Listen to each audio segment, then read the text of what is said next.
अस्सलामुअलैकुम नाजरीन, आप देख रहे हैं INN चैनल। मैं हूं शेख अहमद अली। इस न्यूज़ बुलेटिन में आइए नजर डालते हैं दिन भर की बड़ी खबरों पर। वजीर आजम नरेंद्र मोदी ने कहा कि किसी भी रियासत की तरक्की के लिए बिजली अहम है और तेलंगाना बिजली की पैदावार में खुद मुक्तफी बन रहा है। उन्होंने तेलंगाना के ज़िले निज़ामाबाद में बिजली, रेल और सेहत जैसे अहम शोबों में तकरीबन 8,000 करोड़ रुपए के मुख्तलिफ तरक्याती प्रोजेक्टों को कौम के नाम किया। इस मौके पर मुनक़दा तकरीब से खिताब करते हुए उन्होंने उन प्रोजेक्ट्स पर तेलंगाना को मुबारकबाद पेश की। उन्होंने कहा कि आज पेद्दापल्ली में NTPC के प्रोजेक्ट के पहले यूनिट का आगाज कर दिया गया है। जल्द ही दूसरा यूनिट भी शुरू होगा, जिससे इसकी गुंजाइश 4,000 मेगावाट हो जाएगी। NTPC के प्लांट्स में ये सबसे असरी प्लांट है। इससे बिजली की पैदावार का बड़ा हिस्सा तेलंगाना को मिलेगा।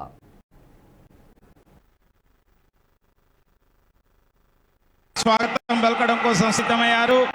వారందరికీ కూడా హృదయపూర్వక ధన్యవాదాలు తెలియజేస్తున్నాం.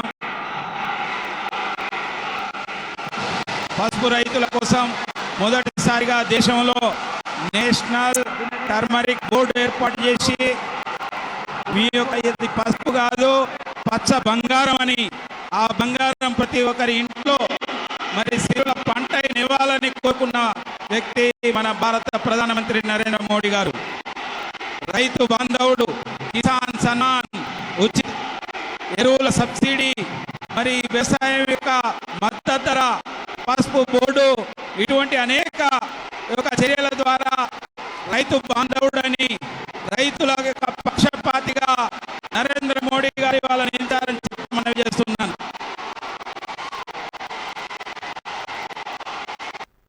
Ladies and gentlemen, I now request the Honorable Prime Minister to flag off Siddipet-Secunderabad train service in a momentous occasion and dedicate to the region of Telangana.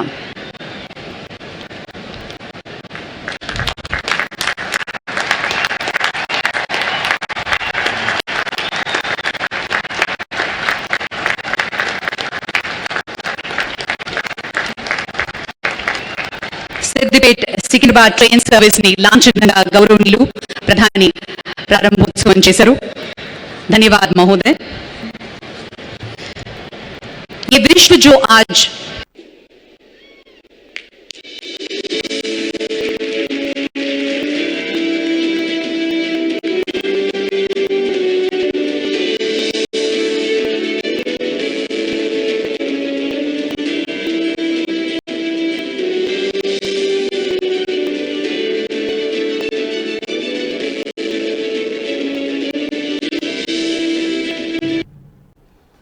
वज़ीर आज़म नरेंद्र मोदी ने कहा कि GHMC इंतखाबात के बाद चीफ मिनिस्टर चंद्रशेखर राव का रवैया पूरी तरह बदल गया था।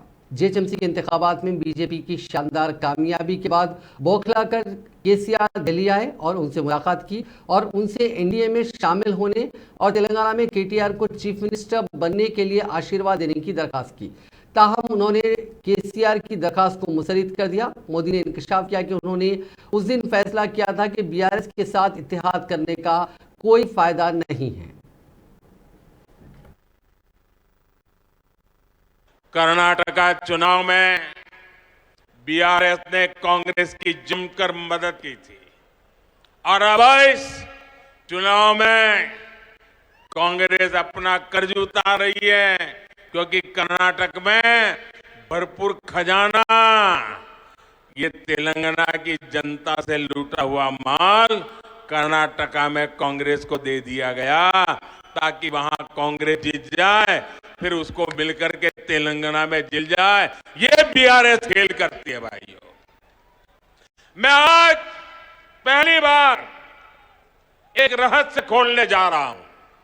खोल दो, सच बता दो, बता दो, बता दो भाइयों। पहले कभी नहीं बताया, आज बता देता हूं। और मेरे पत्रकार मित्रों से भी कहता हूं, जांच करवा लेना। 100% सच्चाई बताने आया हूं मैं आज। जब हैदराबाद म्युनिसिपल कॉरपोरेशन का इलेक्शन हुआ, भारतीय जनता पार्टी 40-45 सीटें जीत करके आ गई। 48 किसी को बहुमत नहीं मिला। केसीआर को सपोर्ट की जरूरत थी और आपने देखा होगा हैदराबाद कॉरपोरेशन के चुनाव के पहले वो एयरपोर्ट में पूरी फौज लेकर के मेरा स्वागत करने के लिए आते थे, बढ़िया बढ़िया माला पहनाते थे, बहुत सम्मान करते थे, याद है ना। फिर क्या हुआ भाई, अचानक बंद हो गए। अचानक इतना गुस्सा क्यों निकल रहा है? इसका कारण यह है कि हैदराबाद के चुनाव के बाद, ये भी तारीख चेक कर ले मीडिया वाले, वो दिल्ली मुझे मिलने आए, बहुत बढ़िया मुझे शाल उड़ाई, बहुत मुझे आदर किया और इतना प्यार दिखाया, इतना प्यार दिखाया, ये केसीआर के कैरेक्टर में ही नहीं है। और फिर मुझे कहने लगे कि आपके नेतृत्व में देश प्रगति कर रहा है, हम भी एनडीए का हिस्सा बनना चाहते हैं, आप हमें एनडीए में शामिल कर दीजिए। मैंने कहा आगे क्या?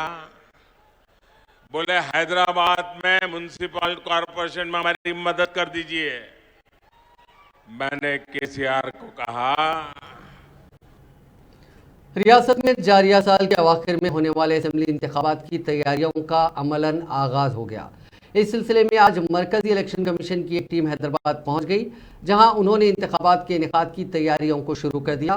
जराये के मुताबिक chief election commissioner Rajeev Kumar की क़यादत में इलेक्शन कमीशन का 17 रुकनी ओहदेदारों का वफद आज दोपहर शमशाबाद एयरपोर्ट पहुंचा, जहां स्टेट चीफ इलेक्टोरल ऑफिसर और दीगर ओहदेदारों ने एयरपोर्ट पर मरकजी टीम का खैर मकदम किया।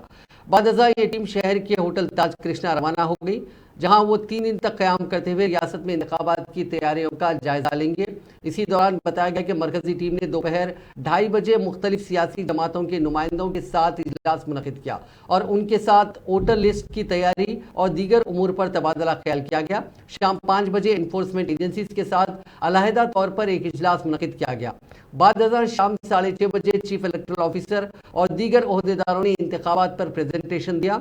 इसी दौरान 4 यानी 4 अक्टूबर को मरकजी इलेक्शन कमीशन की ये टीम जिला कलेक्टर, जिला एसपी और कमिश्नरान पुलिस के साथ एक इजलास मुनक़िद करते हुए इंतखाबात की तैयारियों के अलावा इंतखाबी ज़ाब्ता अखलाक के निफाज और दीगर उमूर पर बातचीत करेंगे।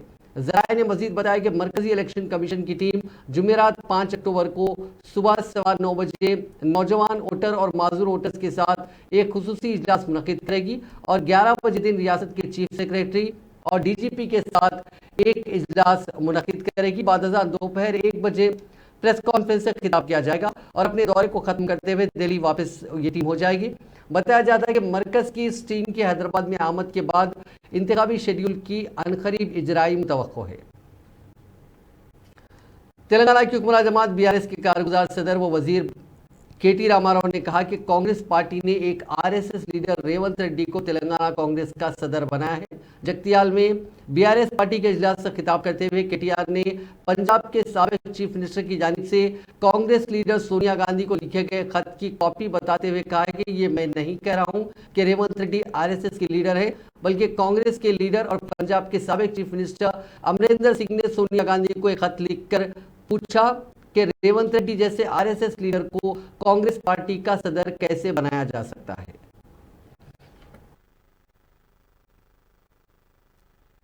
आज कांग्रेस पार्टी ने अपने सदर तेलंगाना में किसको बनाया? एक आरएसएस लीडर, एक आरएसएस के शाखा प्रमुख रेवंत रेड्डी को अपना पार्टी का चीफ बनाया।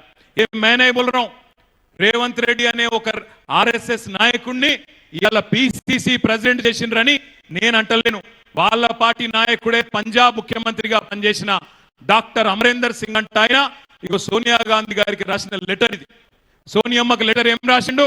ఒక ఆర్ఎస్ఎస్ అని తీసుకొచ్చి మా కాంగ్రెస్ పార్టీ ప్రెసిడెంట్ తెలంగాణకి ఎట్లా చేస్తావు నువ్వు అని చెప్పి అడిగిండు. సమాధానం ఉన్నదా దీనికి? చెప్తాడా రేవంత్ రెడ్డి నేను ఆర్ఎస్ఎస్ లో పనిచేయలేదు, నాకు ఆ మత పిచ్చి లేదు, ముస్లింలంటే ద్వేషం లేదు అనే మాట చెప్పే దమ్ముందా? ఇలా పుకార్లు పుట్టిస్తా ఉన్నారు, లేనిపోని బంధం పెట్టే ప్రయత్నం చేస్తా ఉన్నారు. वजीर सयाह श्रीनिवास गौड़ ने कहा कि महबूबनगर इलाके को तरक्की दी जाएगी ताकि पड़ोसी रियासतों से सयाह यहाँ आए। उन्होंने निजाम मुस्तकर में मिनी टैंक बंड में नए तामीर शुदा सस्पेंशन ब्रिज का इफ्तिताह किया। बाद ड्रोन्स की नुमाइश की गई जिसके मनाजिर काफ़ी दिलजीबा थे। वजीर मौसूफ ने इस मौके पर मुनक़दा तकरीब से खिताब करते हुए कहा कि तेलंगाना की तश्कील के बाद रियासती हुकूमत ने सयाहत की तरक्की के लिए नुमाया इक़दाम किए हैं। उन्होंने कहा कि मिनी टैंक बंड के इर्द गिर्द नेकलेस रोड भी बनाई जा रही है। लेजर शो से तातीरात के दौरान तफरीह का इंतजाम किया गया है।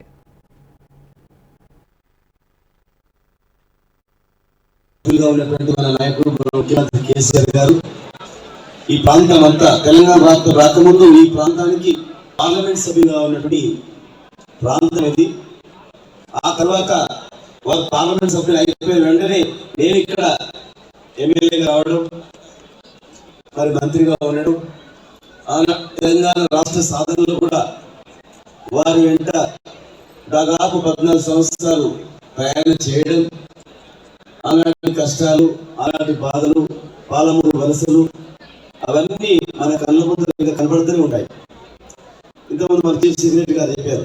ఎందుకంటే వారు ఒక పరిపాలన దక్షతతో ఒక మంచి అధికారిగా పేరు తెచ్చుకున్నటువంటి అధికారి కనుక, వారికి ఒక ముఖ్యంగా మహిళా అధికారి కనుక చాలా ఈ జిల్లా పట్ల కానీ, పేదల పట్ల కానీ, వలసల పట్ల కానీ, మహిళల పట్ల కానీ, ఈ రాష్ట్రంలో ఆనాడు పడుతున్న కష్టాలు, బాధలు చూసినటువంటి వ్యక్తి కనుక మరి ఆనాడు वजीर सिविल सप्लाईज गंगूला कमलाकर के जिले करीमनगर में वाक़ मकान के सामने आशा वर्कर्स ने धरना दिया। उन्होंने मुतालबा किया कि उनके मसाइल की यकसोई की जाए। उन्होंने अपने मुतालबात की हिमायत में नारेबाजी की और वजीर मौसूफ से ख्वाहिश की कि वो घर से बाहर निकलकर उनके मसाइल की समाअत करें। ये आशा वर्कर्स अपने मसाइल के सिलसिले में गुज़िश्ता चंद दिनों से एहतजाज कर रहे थे। इस मौके पर वजीर मौसूफ के मकान के सामने हल्की सी कशीदगी फैल गई। पुलिस और सिक्योरिटी अमले ने उन वर्कर्स को वजीर मौसूफ के मकान में दाखिल होने से रोक दिया।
पीसीसी सदर रेवंत रेड्डी ने रियासत में बीसी तबकात की मर्दमशुमारी करवाने का रियासती हुकूमत से मुतालबा किया है। इस खुसूस में रेवंत रेड्डी ने चीफ मिनिस्टर चंद्रशेखर राव के नाम एक खुला खत जारी किया जिसमें उन्होंने रियासत में बीसी तबकात की मर्दमशुमारी के मुतालबे की कांग्रेस की जानिब से मुकम्मल तायद का ऐलान किया। अपने मकतूब में रेवंत रेड्डी ने कहा कि कांग्रेस पार्टी इब्तिदा से ही पसमानदा तबकात की तरक्की और बहबूद की पाबंद अहद है। हालिया दिनों पार्लियामेंट में पेश की गई खवातीन तहफ़्फ़ुज़ात बिल के साथ बीसी तहफ़्फ़ुज़ात बिल को भी पेश करने का कांग्रेस ने मरकज़ से मुतालबा किया था, लेकिन मरकज़ ने कांग्रेस के मुतालबे को मुस्तरद कर दिया। खवातीन तहफ़्फ़ुज़ात बिल की मंजूरी के बाद राहुल गांधी ने इस मसले को ऐवान में पेश भी किया था। उन्होंने कहा कि हालिया दिनों रियासत बिहार में बीसी तबकात की कामयाब तौर पर मर्दमशुमारी की गई, जबकि मरकज़ ने इस अमल में कई तरह की रुकावटें भी हायल की।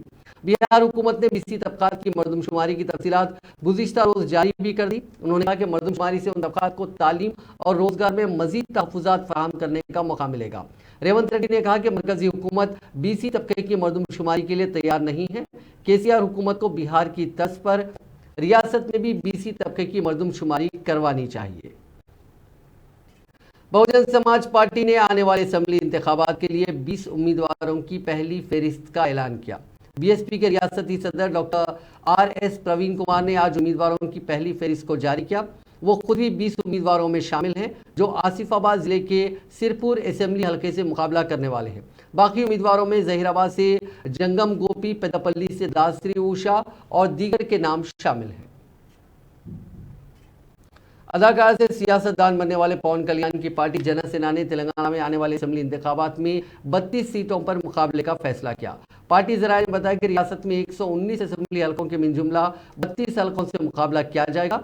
जराये के मुताबिक तेलंगाना में कई ऐसी असेंबली हलके हैं जहां जनसेना पार्टी का मौक़िफ़ मुस्तहकम है और इंतखाबी नोटिफिकेशन की इजराई के साथ ही उम्मीदवारों के नामों को खतियत दी जाएगी।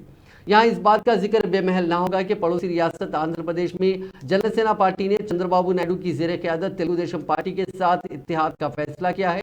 ताहम तेलंगाना में वो तनहा मुकाबला कर सकती है।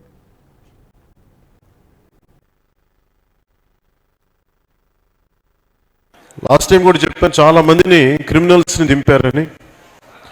ఇప్పుడు నాకున్న ఇన్పుట్ కూడా ఏంటంటే రేపు పెడల్లో జరగబోయే కార్యక్రమంలో ఈ ఆంధ్రప్రదేశ్ వైఎస్ ప్రభుత్వం కొంతమంది గూండాలని, కొంతమంది క్రిమినల్స్ని పబ్లిక్ మీటింగ్లోకి జొప్పించి రాళ్ల దాడి చేద్దాం, గొడవలు చేద్దామని చాలా పగడ్బందీగా వ్యూహం చేశారు తెలుస్తా ఉంది.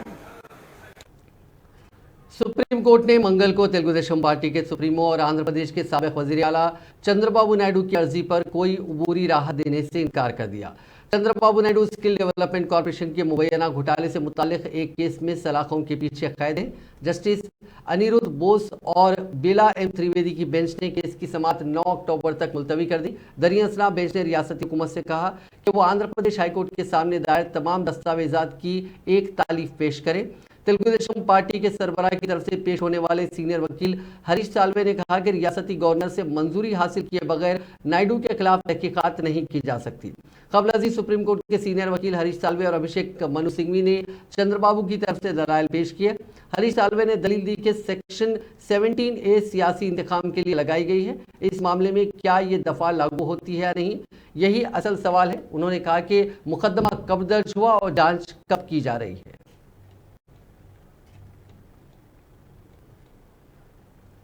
वरंगल की काकतिया यूनिवर्सिटी में खुदकुशी करने वाली मेडिकल की तालिबा प्रीति की मौत के इल्जामात का सामना कर रहे पीजी मेडिकल के सीनियर तालिब इल्म डॉक्टर सैफ की मौतली को आर्जी तौर पर मनसूख कर दिया गया। इसके अलावा डॉक्टर सैफ को मेडिकल क्लासेस में शिरकत की भी इजाज़त दी गई। इस बात की इत्तला काकतिया मेडिकल कॉलेज के principal doctor D Mohan Das ने दी। वाज़ेह है कि जारिया साल 22 फरवरी को प्रीति ने इक़दाम खुदकुशी की थी, जिसके फौरी बाद उन्हें वरंगल के MGM हॉस्पिटल में इलाज उनका करवाया गया और हालत तशवीशनाक होने पर हैदराबाद के निम्स मुंतकिल किया गया था। बाद अज़ान दौरान इलाज प्रीति की मौत हो गई।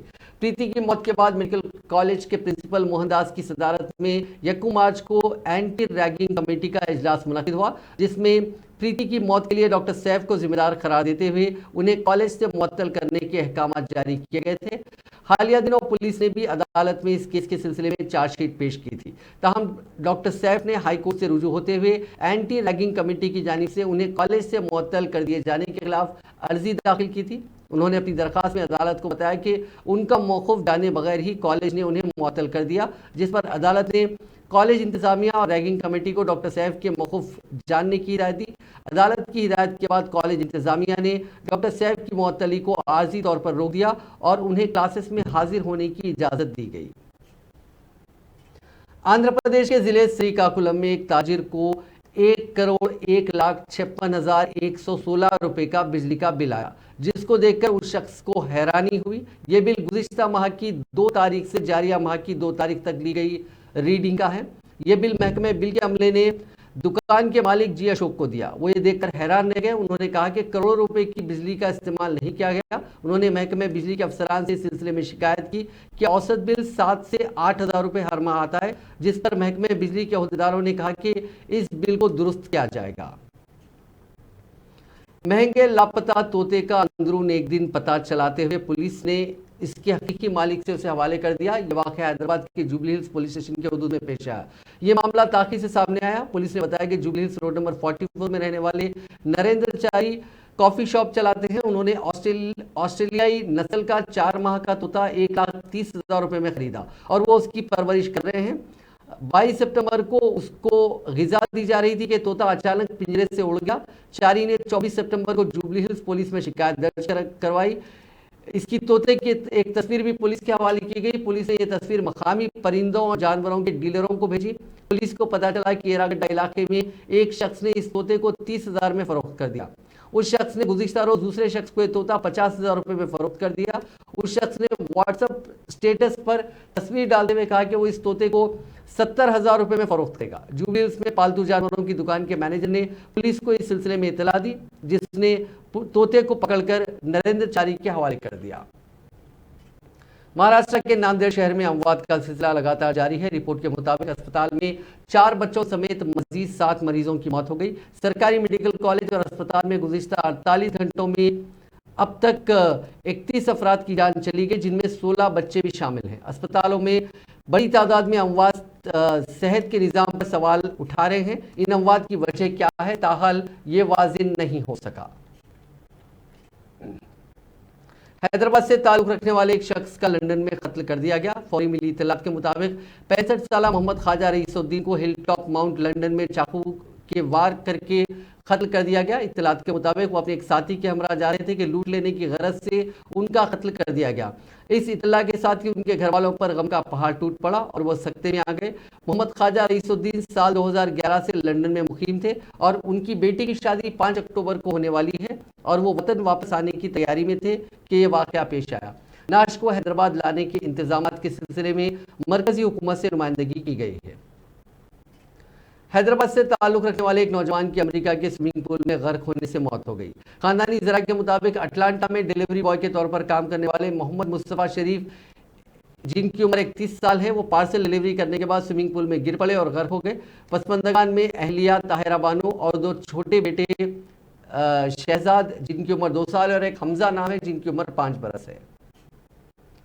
चोरी के इल्जाम में एक मासूम बच्चे को खंबे से बांधकर नंगा करके उसकी पिटाई की गई। यह अफसोसनाक वाकया फिरोजाबाद में पीर के दिन पेश आया, जिसका वीडियो सोशल मीडिया पर वायरल हो रहा है और लोग मासूम के साथ इस तरह की शर्मनाक हरकत करने वालों के खिलाफ शदीद बरहमी का इजहार कर रहे हैं। इल्जाम है कि 12 साल बच्चे ने टी स्टॉल से पैसे चुरा लिए थे। बाद लोगों ने उस लड़के को पकड़ लिया और उसके कपड़े उतारकर उसे खंबे से बांधकर लाठियों और चप्पलों से उसकी पिटाई की गई। इस हमले में लड़का शदीद तौर पर जख्मी हो गया। इत्तला मिलते ही पुलिस ने वहां पहुंचकर लड़के को बचा लिया और उसे इलाज के लिए हॉस्पिटल मुंतकिल किया गया। पुलिस ने इस मामले में 3 अफराद के खिलाफ केस दर्ज करके छानबीन शुरू कर दी है। मालूम हुआ है कि उन्हें गिरफ्तार कर लिया गया है। जिले मेदक में तेंदुए की मौजूदगी से सनसनी फैल गई। तेंदुए ने रात में मुख्तलिफ इलाकों में मवेशियों पर हमला भी किया। जिले के शिवमपेट इलाके के ताड़ापल्ली गुडा तांडा में उसने भैंस पर हमला किया। इस हमले के साथ ही मकामी अफराद ने चीखों पुकार शुरू कर दी, जिस पर यह तेंदुआ वहां से फरार हो गया। इस तेंदुए ने रेगोडी मंडल के कोतवानपल्ली में एक मकान में मवेशी पर हमला किया। इस तेंदुए की वीडियो मकामी अफराद ने लेते हुए इसको सोशल मीडिया के मुख्तलिफ प्लेटफॉर्म्स पर वायरल कर दिया। मकामी अफराद का कहना है कि इस जानवर के इलाके में मौजूदगी से उनमें खौफ पाया जाता है और वो रात को घरों से निकलने से गुरेज कर रहे हैं। मंगल की दोपहर दिल्ली एनसीआर समेत पूरे शुमाली हिंदुस्तान में ज़लज़ले के शदीद झटके महसूस किए गए। ज़लज़ले के झटके काफ़ी देर तक आते रहे। ज़लज़ले की शिद्दत इतनी शदीद थी कि लोग फौरी तौर पर घरों और दफातर से बाहर निकलकर सड़कों पर आ गए। बताया जा रहा है कि ज़लज़ले का मरकज़ नेपाल में था। आधे घंटे के वक्फे से 2 बार ज़लज़ले के झटके महसूस किए गए। ज़लज़ले की शिद्दत इतनी शदीद थी कि दिल्ली से लेकर उत्तराखंड तक पूरे शुमाली हिंदुस्तान में ज़मीन लरज़ उठी।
आज सुबह से ही दिल्ली पुलिस के जरिए न्यूज क्लिक केस में कई ठिकानों पर छापेमारी की गई। कुछ मकामात पर छापेमारी का अमल मुकम्मल हो चुका है और इस दरमियान खबरें सामने आ रही है कि दिल्ली पुलिस स्पेशल सेल के अफसरान ने दिल्ली में न्यूज क्लिक के दफ्तर को सील कर दिया है। एक रिपोर्ट में बताया गया कि एक वीडियो शेयर की गई है जिसमें अफसरान दफ्तर पर ताला लगा रहे हैं और उसे सील करते हुए उन्हें दिखा जा सकता है। इस दरमियान न्यूज क्लिक के दफ्तर और उससे जुड़े सहाफियों और राइटर्स की रिहाइश पर हुई छापामारी के खिलाफ आवाजें भी उठ रही हैं।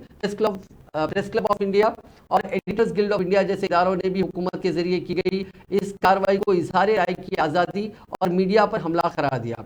लोकसभा इंतखाब के पेश नज़र एक प्लेटफॉर्म पर आई अपोजिशन पार्टियों ने भी न्यूज क्लिक के खिलाफ हो रही कार्रवाई पर बीजेपी को शदीद तनकीद का निशाना बनाया। इस्तेमाल करते बोला हाँ, तो मैंने पूछा आप दिल्ली राइट कवर किया, बोला ना। आपने किसान आंदोलन कवर किया, बोला हाँ। अलग अलग लोग अलग अलग सवाल उठाया, तो मैंने सारे सवाल का जवाब दिया। मैं यहाँ पे 8:30 बजे से हूँ, अभी 6 बजने वाले हैं। बस इतना मुझे कहना। कितने लोग हैं? ये मुझे कहना मुश्किल है, सैकड़ों लोगों का। पुलिस वालों आपने कितने को देखा सर अपनी आंखों से? कितने लोग आंखों से? अगर पुलिस वालों को भी देखे आपके साथी लोग जो आपके साथ मेरा बहुत सारे थे, अब मैं गिनना नहीं सर। 20 हो सकता है, 30 हो सकता है, 40 हो सकता है। अगर हवलदार भी है जो पुलिस वालों है तो उनको